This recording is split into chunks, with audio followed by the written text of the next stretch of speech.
Hi guys, I'm Sarah Rath and I'm a study expert who has helped thousands of students get the best grades of their entire lives with the least amount of time studying. Today, I'm going to be taking you to my top 5 time management tips to help turn you into the most productive, efficient version of yourself.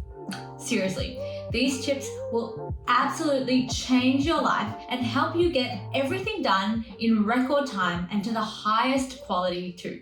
First up, time blocking. For this, I use a calendar app like Google Calendar or iCal, or even just the Notes app on my phone. The night before I go to bed, I write a list or a schedule of exactly what I plan to do the next day and what times I'm going to do it. So for example, 6 a.m. wake up, 6 to 6:30 get ready, 6:30 to 8 go to the gym, 8 to 10 start my English essay, and so on. The reason why this is so effective is that it keeps you accountable because you have a list of exactly what you need to get done that day, and it helps you prioritize tasks based on what's due next or what's most important. And it also gives you an idea of where you might have a bit of spare time, say 15 or 30 minutes, to get extra stuff done or fit something extra in. You don't have to follow the schedule to the very letter, and at times there will be variations and things will come up, but it's still a very good way to move forward and to stick to something.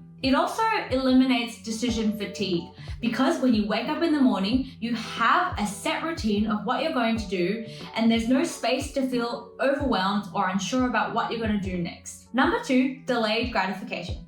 I think this is one of the most important and powerful skills that anybody can have, but it doesn't come easily. You have to work on it. It basically consists of being able to do something that puts you closer to what you want most over doing what you want to do now in that moment. So for example, it means being able to come home from school and start studying straight away because what you want most is to get a scholarship or to get into medicine in university or to get a good mark at the end of the year. And doing that instead of what you want to do now in that very moment, which is probably jump onto the couch and open up TikTok. That's not to say that you can't do that after, right? So once you've sat down and you've finished your homework and you've done your studying, because that puts you closer towards what you want most, then by all means, you should reward yourself by sitting on the couch and scrolling through TikTok or watching Netflix or creating, cooking a really nice dinner for yourself.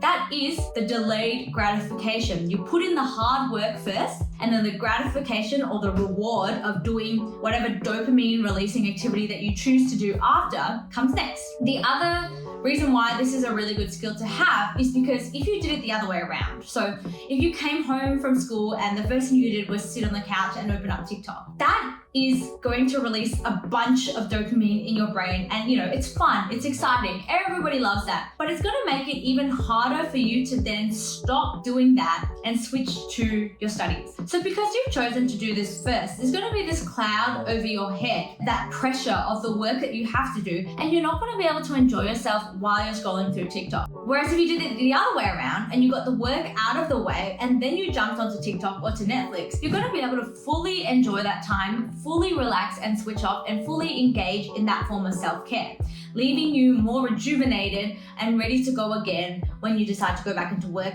the next day or whenever. Tip number 3, incorporating fitness and nutrition into your lifestyle. These are really important because they're going to make you healthier physically and mentally. But the question is, how do you do it? So here are a few little tips and tricks that I've learned over the years.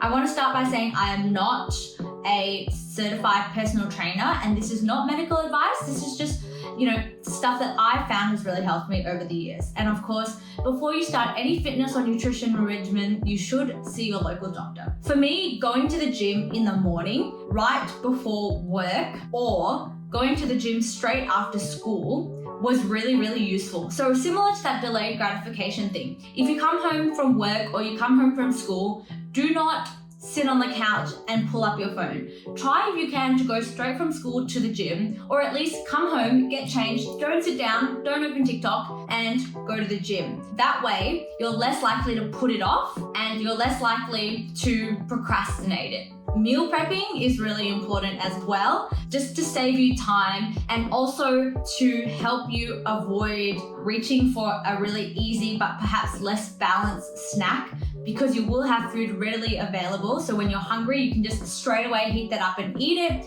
instead of having to go through the process of cooking it. I will do a meal prepping video soon, so stay tuned for that.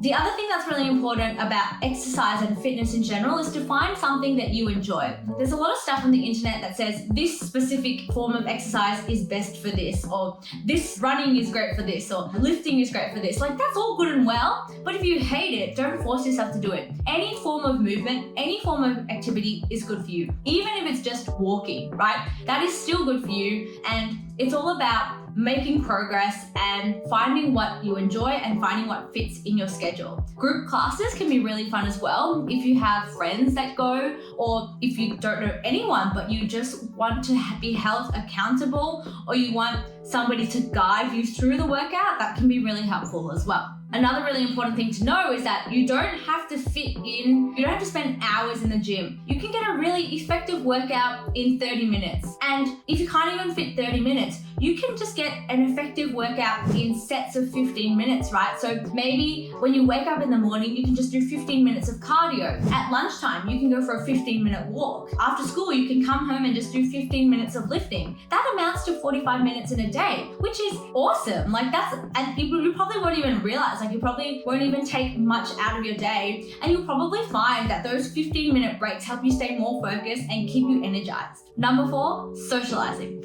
I know what you're thinking. What?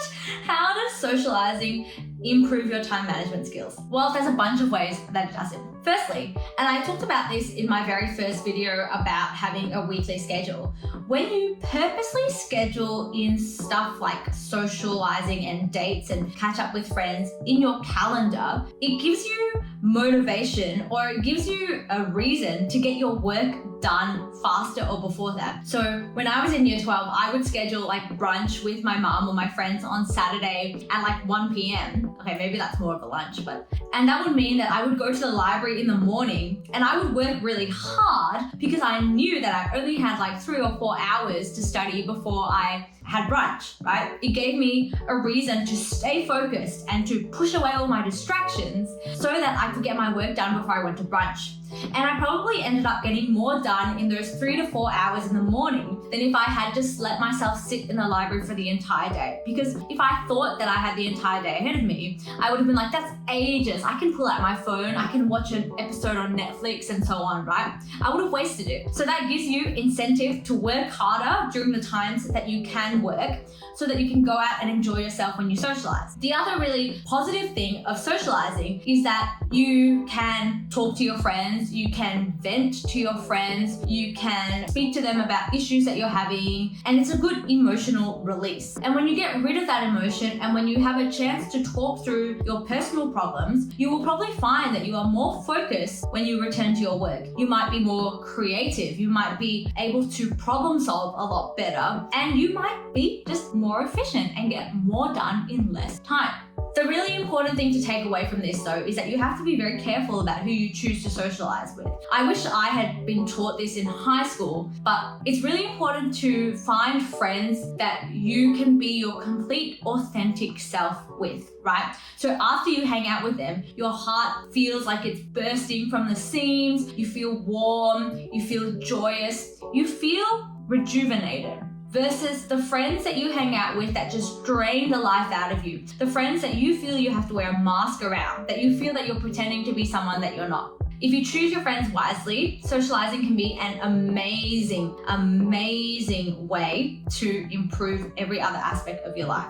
The other thing to take away is that socializing doesn't always have to mean spending money, partying, drinking, all that stuff. You can find lots of awesome things to do that are free, like going for walks, having a picnic, watching Netflix together, or things that even enrich both your lives, like learning a language together or going to art or dance class. Those are all things that you can do, and they can be tons of fun with the right people. Finally, having a well-established morning and nighttime routine. Having a morning routine is really helpful in helping your mornings run smoother. If you're not a morning person especially, it makes mornings that much more bearable. I love listening to some upbeat tunes to help me get up and going in the morning, and I also really like sitting down, having a proper breakfast and taking a few seconds to just calm myself down, set some goals for the day and enjoy the peace and quiet before I get straight into it and my day just gets busy from then on. Allowing yourself to have a morning routine also creates a sense of rhythm, and so you don't forget things in your morning like packing your bags or packing your lunch or brushing your teeth, because it's all already in there in your morning routine. Having a night routine allows you to signal to your body that you are preparing for bed, and it allows you to prepare for the day ahead. A few non-negotiables in my nighttime routine include packing my bag for the day ahead so that I'm not in a rush in the morning and I can think about what I need to do. It involves writing up that schedule that I talked about in point 1. And it also involves a sleep playlist. This is where obviously I brush my teeth and skincare and all that stuff, but the sleep playlist. This is where I listen to the same 5 or 6 songs before bed every night, and it literally knocks me out by the end of it. I think it's because my body is just like so accustomed to those songs. When it hears it, it just like flicks the switch. The real science behind it, but that's maybe what I think. But you can get the same effect from just having, like a routine that signals to your body. Some people like using like diffusers. Some people like playing music. Some people like dimming the lights. Some people like reading. If you do the same thing every night, it allows your body to fall asleep much easier. The other thing that really helps is going to bed at the same time every night. I'm not saying that on the weekends, if you're out, fine. But during the weekdays at least, if you can try and get to bed at the same time every night, you'll find it much easier to go to bed. And everybody knows that when you get enough sleep, you are way more efficient the next morning. So yeah, I hope you found that useful. If you did,